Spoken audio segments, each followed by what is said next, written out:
안녕하세요. 오늘도 사연살롱을 찾아주셔서 감사합니다. 결혼 6년차 여성입니다. 모든 불행은 나와 타인을 비교하는 순간 시작된다고 하잖아요. 그 말이 얼마나 근거 있는 말인지 저는 잘 모르겠지만 적어도 저희 시어머니와 시누이한테는 딱 들어맞는 말인 것 같아요. 얼마 전에 있었던 제 여동생 결혼식을 통해 확실히 알 수 있었거든요. 저는 이웃 간에 옆집 젓가락 개수까지 꿰고 살 정도로 규모가 작은 마을에서 나고 자랐어요. 마을이 작다는 건 그만큼 마을 주민들 간에 유대감이 높다는 장점도 있지만 반면에 소문도 엄청 빠르다는 단점도 가지고 있어요. 지난밤 누구네 집에서 부부싸움이라도 벌어지면 다음날 온 동네 사람들이 그 사실을 알 정도니까요. 남편과 저는 그런 동네에서 20년 넘게 오빠 동생하며 지내다가 결혼을 하게 되었어요. 친정과 시댁이 서로에 대해 잘 안다는 건 정말 엄청난 핸디캡으로 작용했지만 그래도 양가의 큰 반대 없이 결혼을 할 수 있었어요. 저희 결혼에는 1등 공신이 있었는데 다름 아닌 저희 시아버지세요. 지금은 세상을 떠나고 안 계시지만 저희가 결혼을 하던 당시만 해도 마을 이장을 맡고 계실 정도로 왕성한 활동을 하고 계셨어요. 마을에서 워낙 신망이 두터운 분이시라서 저희 부모님도 제 결혼에 마음을 놓을 수 있었거든요.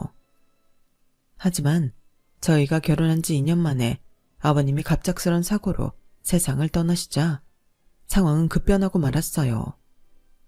발단은 공석으로 남은 마을 이장 자리였죠. 저희 시어머니는 이장 자리를 당신이 이어받고 싶어 하셨어요. 하지만 반대하는 목소리가 높아서 뜻을 이루지 못하셨죠. 그러던 참에 하필 저희 아빠가 주민투표를 통해 차기 이장으로 선출이 되었고 그로 인해 이장 자리를 놓친 어머님의 분노는 저희 친정으로 향하게 되었어요. 애초에 지들이 해먹으려고 헛소문을 퍼뜨린 게지. 그러지 않고서야 마을 주민들이 나를 반대할 이유가 있냐고. 내 남편이 장장 11년 동안이나 이장 자리에 있었는데 마을 일 돌아가는 사정을 누가 제일 잘 알겠어? 바로 나, 오금순이 아니겠냐고.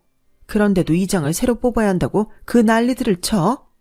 딱 봐도 해숙이 그냥 입 털고 다닌 거야. 내 남편 자리 뺏어서 지 남편 입에 쳐넣어주려고. 여기서 해숙이는 바로 저희 엄마예요. 시어머니와는 동갑내기 친구로 국민학교부터 고등학교까지 함께 지내온 사이죠. 시어머니의 억측은 입에서 입을 거치는 동안 살이 붙어서 마치 저희 부모님이 처음부터 이장 자리를 노리고 모든 일을 꾸민 것처럼 변해버렸어요. 그게 어느 정도로 무시무시하게 살이 붙었냐면요. 아버님의 갑작스런 죽음에 저희 부모님이 무관하지 않다. 아버님이 돌아가시자마자 장례식에서부터 저희 부모님이 차기 이장 자리를 노리고 사람들을 포섭하기 시작했다. 누군가 돈이 오가는 현장도 목격했다더라. 등등 터무니없는 말들이 난무했어요. 당연히 그 소문을 들은 저희 엄마가 가만히 계실 리 없었죠. 오금순 인연이 미쳤나? 어디서 그런 말도 안 되는 소리를 해. 그깟 이장 자리 하나 때문에 우리를 살인자로 몰아? 이 썩을년 내가 가만 두나 봐. 엄마, 우리 시어머니가 그 소문을 냈다는 증거도 없잖아. 그저 뜬 소문일 뿐이야. 화부터 내지 말고 일단 어머님이랑 만나서 대화로 풀어. 됐어. 내가 그년 성격을 몰라. 어릴 때부터 지가 못 가지면 발로 짓밟아서라도 남도 못 가지게 망가뜨리는 게 네 시애미 성격이다. 그 더러운 성질머리를 여태 못 고치고 아직도 그러고 살다니. 나이를 헛먹었지.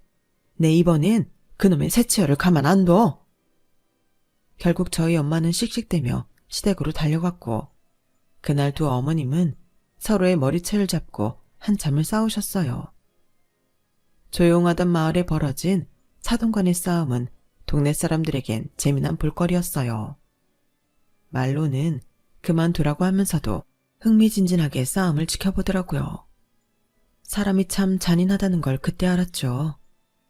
뒤늦게 소식을 전해 듣고 달려온 저희 아빠가 두 어머니 사이를 갈라놓았지만 그런다고 싸움을 멈출 분들이 아니었어요.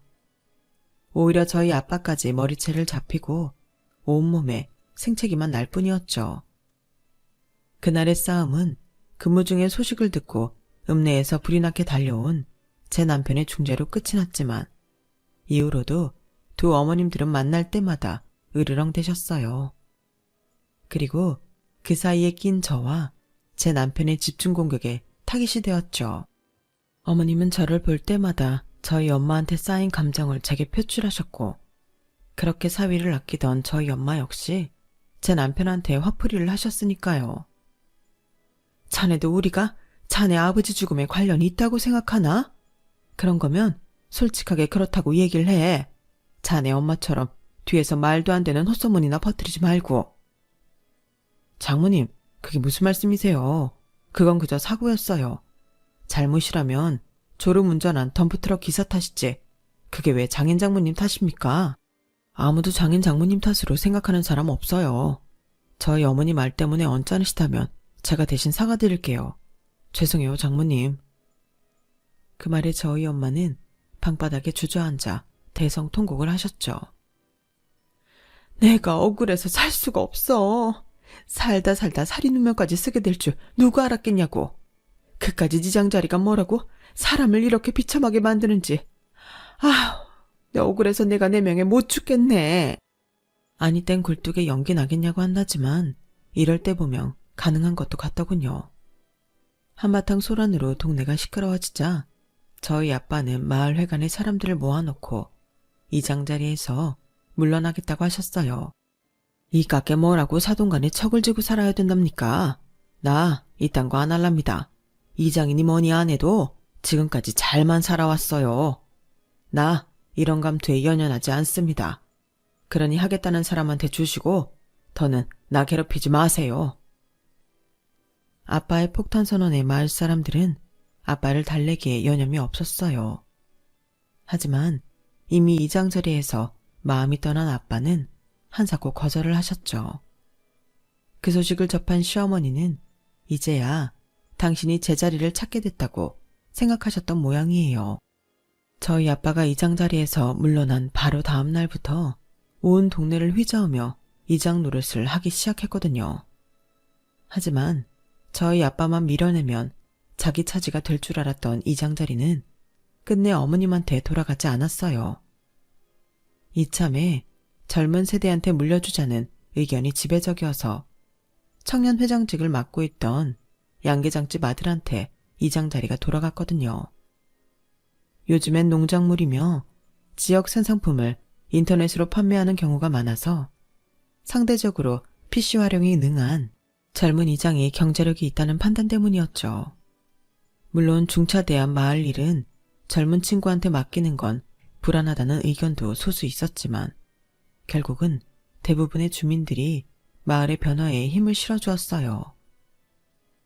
그렇게 탄생한 30대 이장은 저희 아빠를 비롯해 몇몇 마을 어른들의 도움을 받아가며 크고 작은 마을 공동체 사업을 시작했고 그 덕에 마을의 공동수익은 높아졌어요. 당연히 주민들의 호응은 엄청났죠. 딱 한 사람, 저희 시어머니만 빼고요.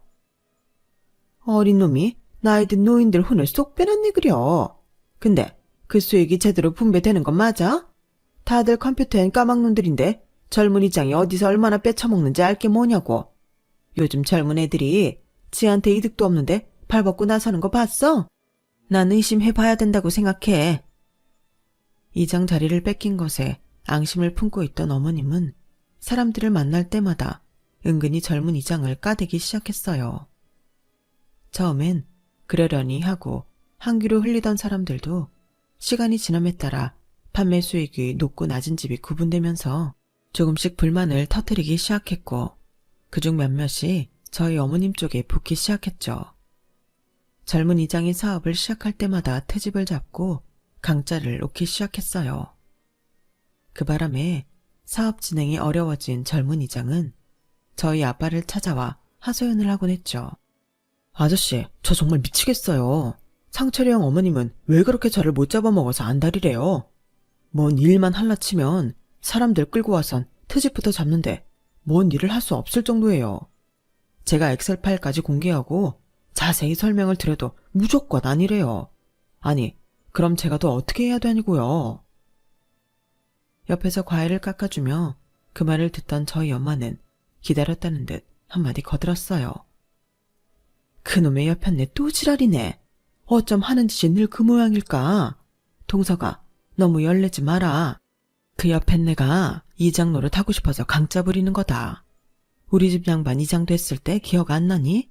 우리를 지 남편 잡아먹은 살인자로 둔갑시킨 여자야 그 여자가. 아줌마랑 아저씨가 사람들 잘 구슬려 볼 테니까 넌 신경 쓰지 말고 네 할 일만 열심히 해. 네 덕에 집집마다 수입 늘었다고 얼마나 좋아하는지 아니?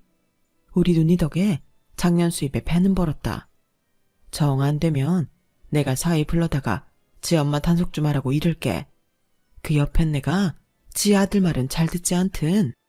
결국 그 일은 저희 부모님이 제 남편을 호출하고서야 일단락이 지어졌어요. 남편이 어머님을 찾아가 한 소리를 했거든요. 어머니 때문에 내가 동네 창피해서 얼굴을 못 들고 다니겠어요.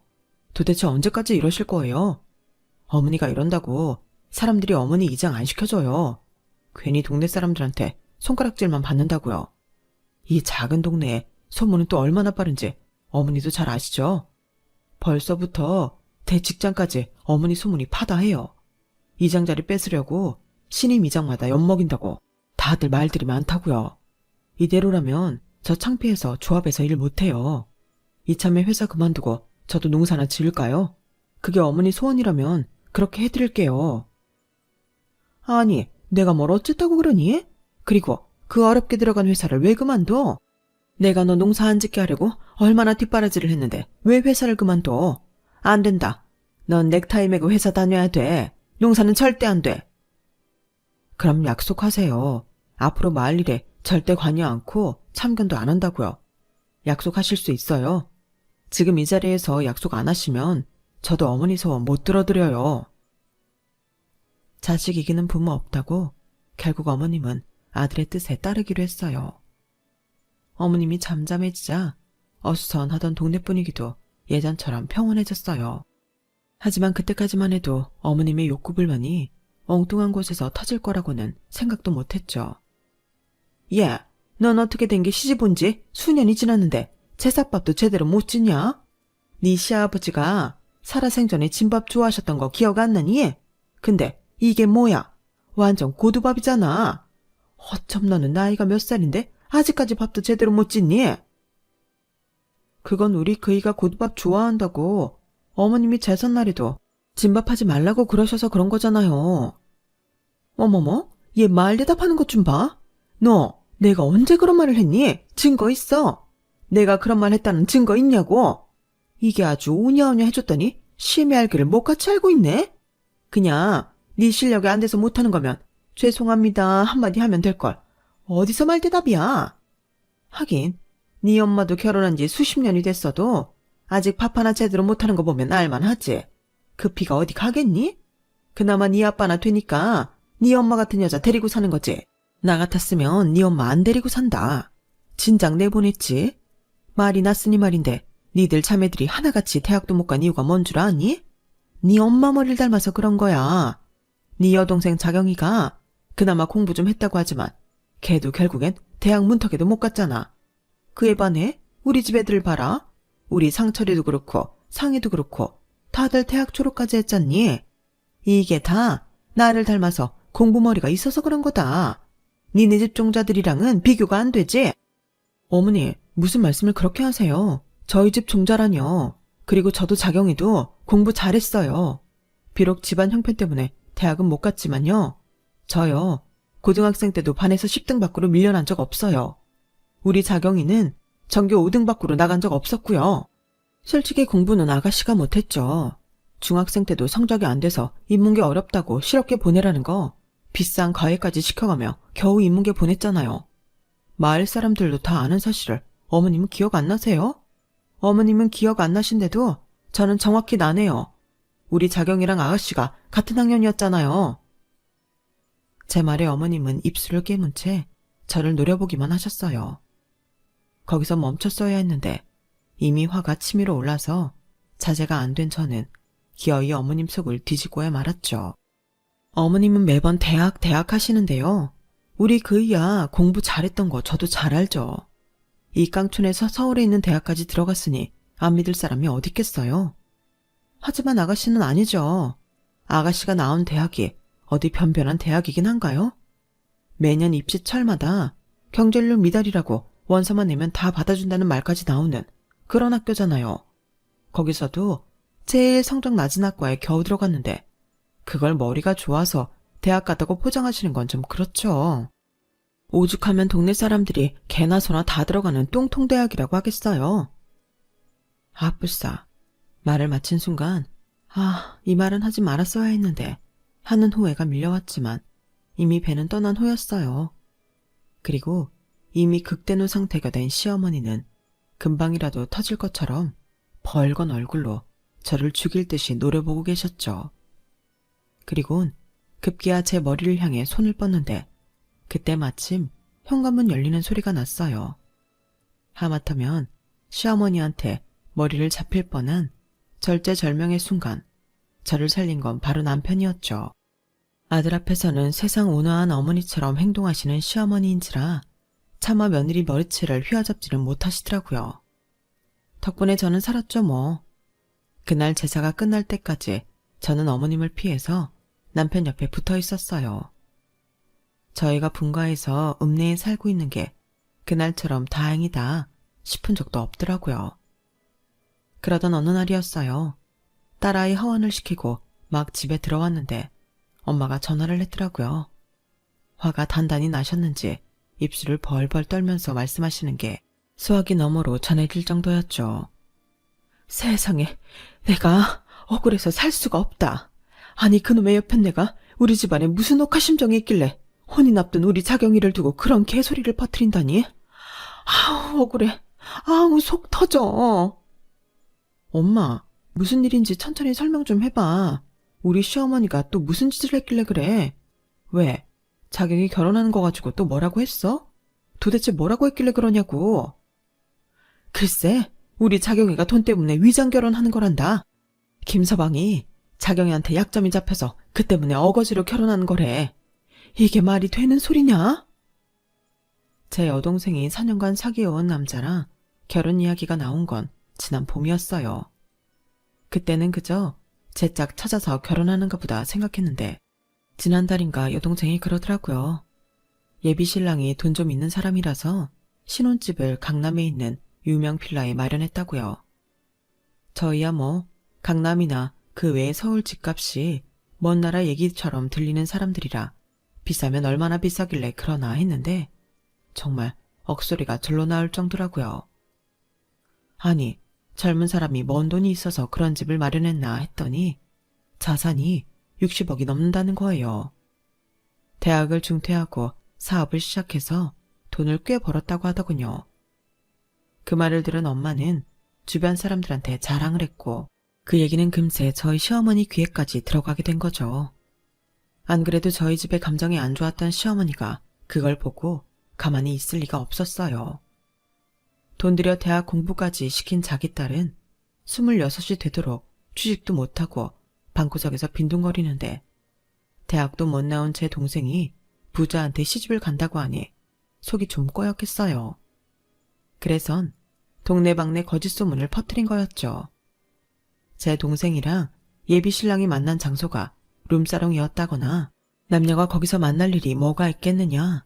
서울에서 조신하게 직장생활을 한다던 제 동생이 룸사롱에서 일했던 게 아니겠냐는 말도 안 되는 추측부터 제 동생이 남자 쪽 치부를 감춰주는 대가로 1년간 위장 결혼을 하기로 한 거라는 둥, 1년 뒤 이혼할 때 1억을 받기로 했다는 세세한 내용까지 모르는 사람이 들으면 믿고도 남을 스토리였어요. 둘째 딸 결혼을 앞둔 엄마가 그 소문을 듣고는 얼마나 기가 막혔겠어요. 안 그래도 공부 잘하는 딸을 집안 형편 때문에 대학도 못 보낸 것도 미안한 판에 이런 말도 안 되는 소문에 휘말리게 했으니 말이에요. 내가 못 산다 못 살아. 그놈의 여편네 때문에 내가 내 명예 못 죽지. 하다 이제는 자식 혼사까지 망치려고 들다니. 이게 자식 가진 사람이 할 짓이냐고. 내 이놈의 여편네 이번엔 가만히 안 둔다. 가서 입을 찢어놓든 혀를 뽑아버리든 무슨 수를 써야지 안 되겠다. 전화를 받고 친정에 달려가 보니 자리 보전하고 누워있던 엄마는 불쑥불쑥 화가 치밀어 오르는지 한 번씩 벌떡벌떡 일어나 시어머니를 잡으러 간다고 난동을 부리셨어요. 그러자 지금까지 표정 변화 없이 무표정으로 앉아 계시던 아빠가 벌떡 일어나 뛰쳐나가셨어요. 예, 네 아빠 잡아라. 네 아빠 이러다 사고 친다. 저 양반 화나면 물불 안 가리는 사람이잖니. 어서 가서 잡어. 지금껏 시어머니를 죽이니 살리니 했던 엄마는 오히려 저희 아빠가 사고 칠 걸 염려해 제 등을 떠미셨어요. 저희 아빠는 평소 수더분하고 사람 좋기로 유명하신 분이시긴 한데 한번 화가 나면 정말 무서운 분이시거든요. 모르긴 해도 이대로 저희 시댁에 달려간다면 분명 큰 사고가 날 게 뻔했어요. 그래서 얼른 시어머니한테 대문 잠그라고 전화를 했죠. 그랬더니 시어머니가 콧방귀를 뀌곤 전화를 끊으시더라고요. 그래서 남편한테 전화해 상황 전달을 했어요. 저 대신 어머님께 잘 좀 말해보라고요.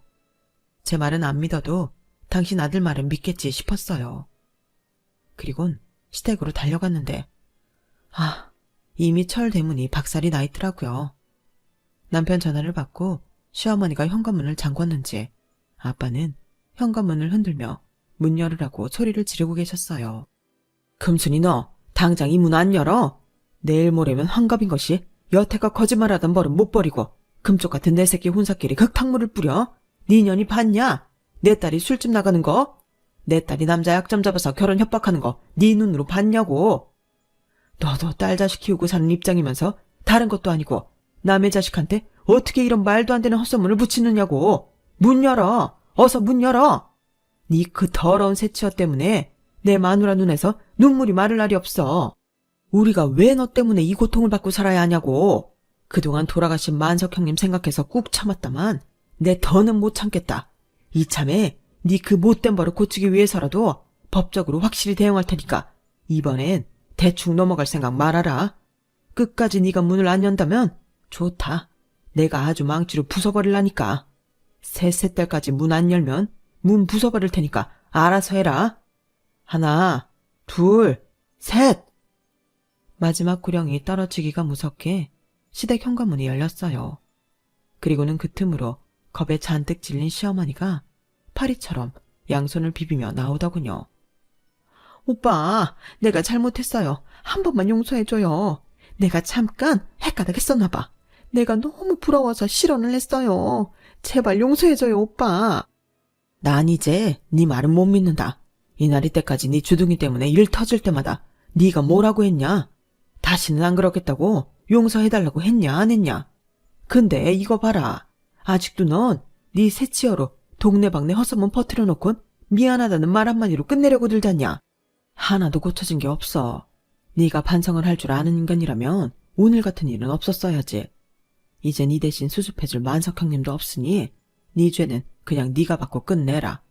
나 이번엔 무슨 일이 있어도 법적으로 네 죄값 물을 테니까 그렇게 알고 법원에서 날아올 통지서나 제대로 받아라. 나랑은 더 이상 할 말도 없다. 아빠는 그대로 발길을 돌리셨어요. 그러자 다급해진 시어머니는 맨발로 달려나와 저희 아빠 바지가랑이를 부여잡았죠. 오빠, 내가 잘못했어. 내가 죽일려냐. 오빠, 한 번만 용서해줘. 나 2번 다신 절대로 거짓말 안 할게. 오빠가 하라면 각서라도 쓸게. 내가 해수기한테도 가서 싹싹 빌을게. 그러니까 제발 소송은 하지 말아줘. 그런 일로 소송까지 당하면 내 자식들 앞에서 어떻게 얼굴을 들고 살아. 오빠, 나 한 번만 살려줘, 제발. 그날 눈물 콧물을 빼가며 엉엉 우는 시어머니 모습은 싸움 구경을 하러 왔던 온 동네 사람들이 다 보고 말았어요. 그리고 그 사람들 중에는 어머님이 그렇게 아끼는 아들도 있었죠. 남편은 참담한 표정으로 맨발로 마당에서 무릎을 꿇은 채 빌고 있는 자기 엄마를 내려다보았어요. 그 모습을 목격한 저희 아빠는 깊은 한숨을 쉬시고는 집으로 돌아가셨죠. 어머님의 걱정과 달리 아빠는 소송은 걸지 않았어요. 자식 앞에서 그런 수모까지 겪었는데 그보다 더 큰 벌이 어디 있겠냐면서 말이죠. 엄마는 시어머니가 마당까지 달려나와 싹싹 빌었다는 얘기를 동네 사람들한테 전해 듣고는 그 광경을 직접 못 본 걸 꽤나 아쉬워하셨어요. 그러면서도 자식 앞에서 그런 꼴을 보였으니 속이 어떻겠냐며 안쓰러워하시더군요. 한바탕 난리를 겪은 뒤 시어머니는 온종일 집안에서 두문분출하셨어요. 말로는 동네 사람들 보기 창피해서 그런다고 했지만 실상은 아들 때문이었죠. 저희 남편이 한 번만 더 사고치면 그땐 부모 자식 연도 끊고 살겠다고 선전포고를 했거든요. 그러는 사이 시간은 흘러 제 여동생 결혼식이 다가왔어요. 신랑 측에서 저희 마을까지 차량을 보내주어서 다들 서울까지 편히 갈 수 있었죠. 예식장에 도착해보니 그 규모와 시설에 입이 떡 벌어지더라고요. 식장 안은 마치 숲속에 온 것처럼 천장에서부터 잎이 풍성한 나뭇가지와 꽃나무가지가 길게 늘어져 내려 있더라고요. 게다가 테이블마다 고급스런 장식과 식기들이 놓여 있어서 마치 고급 레스토랑에 온 기분마저 들었어요. 저를 비롯해 평생 이런 호화스러운 결혼식장을 가본 적이 없는 동네 사람들은 휴대폰을 꺼내 사진을 찍기에 바빴죠. 딱 두 사람만 빼고 말이에요. 저희 시어머니와 시누이는 뭘 잘못 먹고 체한 사람들처럼 인상을 팍 쓰고는 입을 삐죽거렸어요. 시누이는 어떻게든 제 동생을 깎아내리려고 혈연이 된 사람처럼 쉬지 않고 입을 놀려댔어요. 치, 군뱅이도 구르는 재주가 있다고. 자경이 기집애가 남자 하나는 제대로 꼬셨네. 그리고 보면 그 기집애가 어릴 때부터 끼가 있었어. 엄마 모르지? 자경이 걔가 학교에서 오빠들한테 얼마나 아양을 떨고 다녔는지. 말도 마. 눈 뜨고 보기 힘들 정도였다니까? 기집애야, 너도 좀 그러지 그랬니? 그랬으면 이렇게 돈 많은 남자 만나 호강하잖아. 엄마, 난 인생 그렇게 안 살지. 사랑도 없는 남자랑 돈 때문에 결혼할 순 없잖아. 무슨 소리냐? 그럼 자경이랑 걔 남편 될 사람이랑 좋아서 결혼하는 거 아니야? 좋아서 하긴. 내가 그 오빠를 좀 아는데 자경이 같은 애한테 관심 드는 사람 아니야. 엄마, 이건 아무한테도 말하지 마. 실은 자경이 남편이 예전에 나한테 껄떡댔었거든. 그땐 저 사람이 집도 망해서 대학도 중퇴하고 돈 벌겠다 그러길래 내가 밀어냈지 뭐. 이렇게 돈 잘 벌 줄 알았으면 그냥 받아주는 건데. 시누이는 마치 자기가 차버린 덕에 제 동생이 운 좋게 얻어가진 것처럼 혼자 생색을 냈어요.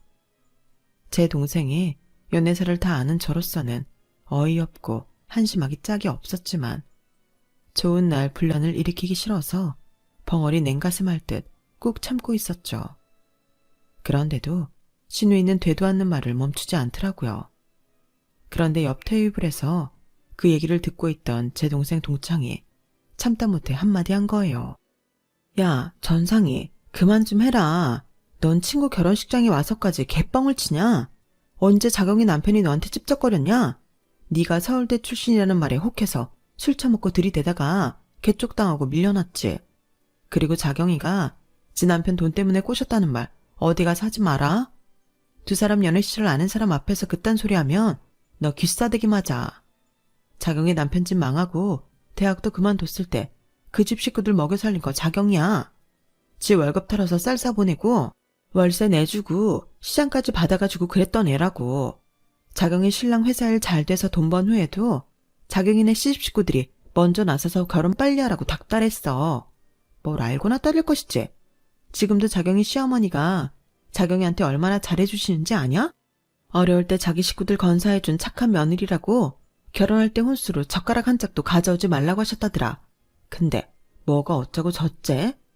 하긴 맨날 방구석에서 하는 일도 없이 뭉개고 있는 네가 그런 허무맹랑한 스토리라도 안 지어내면 무슨 낙이 있겠냐.